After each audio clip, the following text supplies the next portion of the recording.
12 लाख रुपए तक income tax की माफी कर दी है। कि कितने लोग इस देश में, कितने लोग टैक्स भरने लायक हैं, कितने लोग इतना कमा भी रहे हैं कि वो टैक्स भरेंगे, कि वो 12 लाख रुपए कमा पाएंगे एक साल में। मगर अगर आप बजट का लक्ष्य देखेंगे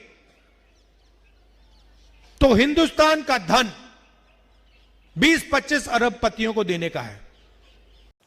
विकसित भारत का झुंझुना बजाने वाले इस बजट में बहुत सारी कड़वी असलियतें छिपी हैं। 140 करोड़ भारतीयों की आकांक्षाओं का बजट है। ये हर भारतीय के सपनों को पूरा करने वाला बजट है। हमने कई सेक्टर्स युवाओं के लिए खोल दिए हैं। सामान्य नागरिक विकसित भारत के मिशन को ड्राइव करने वाला है। हमारे मध्यम वर्ग के भाइयों के लिए 12 लाख रुपए तक इनकम टैक्स की माफी कर दी है। जो गीग वर्कर है, अमेजॉन, स्विगी सब में डिलीवरी का काम करते हैं, अन्य प्रकार के गीग वर्कर का काम करते हैं, वो सबको स्वास्थ्य का बीमा मोदी जी ने फ्री ऑफ कॉस्ट किया। आज बजट पास हुआ, पेश हुआ, उसमें आप देखिए बजट का पूरा लक्ष्य 25 लोगों को फायदा पहुंचाने का। आपको थोड़ा सा दे देंगे, कह देंगे भैया ये लो थोड़ा सा टैक्स माफ कर लेंगे। मगर अगर आप बजट का लक्ष्य देखेंगे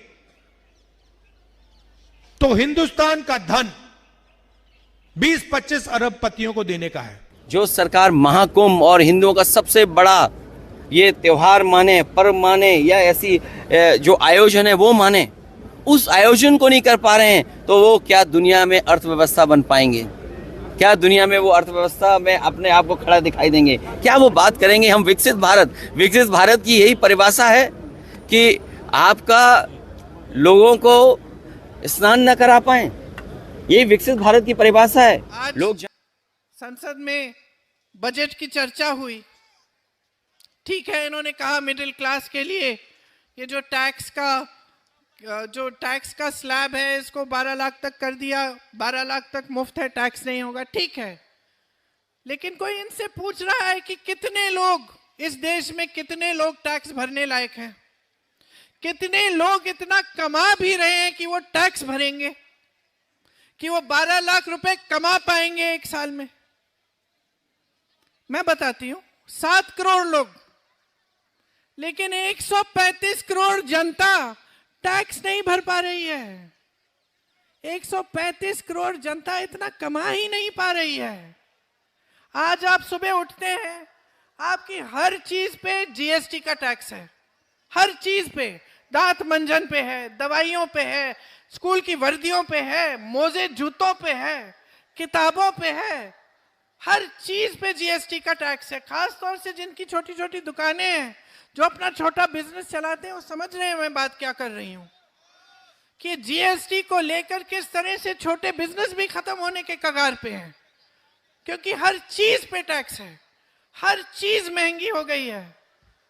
मैंने आपसे बात की जब मेरी शादी हुई थी, मुझे याद है कि 100 ग्राम का जो मक्खन है 12 रुपए का मिलता था, एक थैली दूध 7 रुपए की मिलती थी।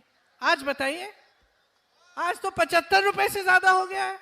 इतना सा मक्खन, आप मक्खन खाते हैं, ब्रेड खाते हैं, चाय पीते हैं, कुछ भी लेंगे आज आप उस पे टैक्स भर रहे हैं। और कमा क्या रहे हैं? हर जगह बेरोजगारी है। विकसित भारत का झुंझुना बजाने वाले इस बजट में बहुत सारी कड़वी असलियतें छिपी हैं। 143 करोड़ के इस देश में बेशक 3 करोड़ 20 लाख लोगों को इनकम टैक्स से, जो इनकम टैक्स भरते हैं, उससे कुछ राहत मिली होगी, लेकिन 140 करोड़ जो बाकी हैं उनका क्या? उनको कोई फायदा नहीं मिलने वाला है। और इसीलिए बजट में छिपी जो असलियत है उस पर चर्चा जरूरी है। बजट में इस वित्तीय वर्ष मतलब 2024-25 में असल में पूरी कहानी है, क्योंकि खोखले दावों को भूल जाइए, आंकड़े कुछ और बता रहे हैं। सबसे पहली बात, आर्थिक मंदी, सरकार इसको नकारती है। प्रमाण है रेवेन्यू रिसीट का 41,000 करोड़ से ज्यादा की गिरावट। टैक्स रिसीट करीब 26,500 करोड़ की गिरावट हुई है। फिर कैपिटल एक्सपेंडिचर खूब जोर शोर से प्रचारित किया गया था, उसमें करीब 93,000 करोड़ की गिरावट है और इसीलिए ना नौकरियों का सृजन हो रहा है, ना निजी निवेश हो रहा है। फिर सरकार ने क्या किया? सरकार ने स्वास्थ्य पर, शिक्षा पर, सामाजिक कल्याण पर, कृषि पर, ग्रामीण और शहरी विकास पर और यहां तक कि नॉर्थ ईस्ट के डेवलपमेंट का जो फंड था उसमें भी भारी कटौती करी। हेल्थ का बजट जो था उसमें 1255 करोड़ रुपए काटे गए।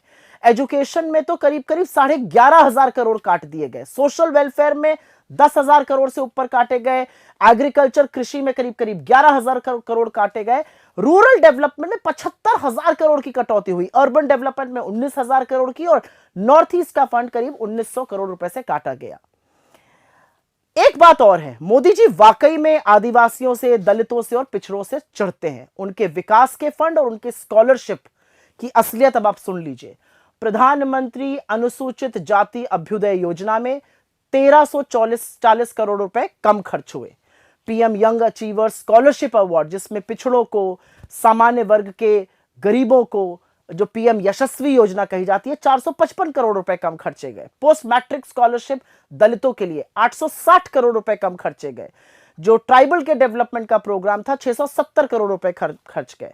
और तो और जो सरकार के खुद के बड़े योजनाएं, खुद के बड़े कार्यक्रम थे जिस पर दिन भर जाप किया जाता था, उनमें भी लगता है सरकार का विश्वास अब डगमगा गया है। बड़ी योजनाओं में भी कम खर्च किया गया या उसमें कटौती हो गई। प्रधानमंत्री आवास योजना शहरी 16,501 करोड़ रुपए की कटौती हुई। रूरल में, ग्रामीण जो आवास योजना है उसमें 22,000 करोड़ से ज्यादा कम खर्च किए गए। जल जीवन मिशन में तो 74,000 करोड़ रुपए काट दिए गए।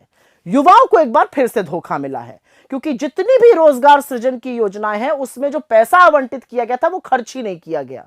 पीएलआई बहुत जोर शोर से आई थी, जो माइटी लिंक थी 423 करोड़ काटे गए और जो ऑटो से लिंक था पीएलआई उसमें तो करीब 3,000 करोड़ से ऊपर का काटा गया। स्किल इंडिया प्रोग्राम में 68 करोड़ रुपए कम खर्च हुए, होते तो शायद लोग ज्यादा स्किल ले पाते।